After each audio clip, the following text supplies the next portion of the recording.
අපි බබෙක්ට ඩයිපර් එකක් ගන්නකොට සැලකිලිමත් විය යුතු කරුණු මොනවද කියලා බලමුද?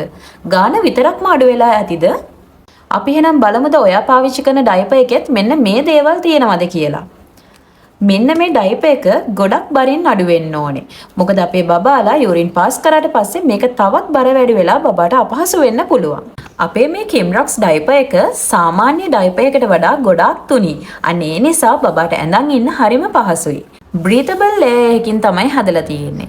ඉතින් මේකේ හොඳට වාතය සංසරණය වෙන නිසා අපේ බබාලට රස්නේ දවස්වලට උනත් ඇඳන් ඉන්න කිසිම අපහසුාවක් නැහැ. ඊළඟට අපේ මේ බබාලගේ කකුලට සෙට් වෙන ලෙග් කෆ් හොඳින් තද වෙන විදිහට තියෙන්න ඕනේ.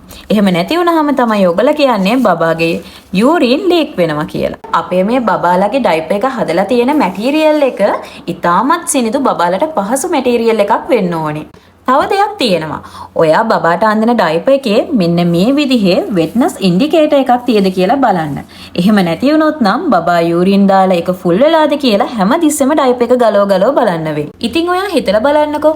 ඔයා දැනටමත් බබාට තෝරගෙන තියෙන ඩයිපර් එකේ මෙන්න මේ දේවල් තියෙනවද කියලා. ඒ හැමදේම තියෙන මිලක් අඩුවට ගන්න පුළුවන් මගේ තේරීම නම් කිම්රොක්ස් ඩයිපර්.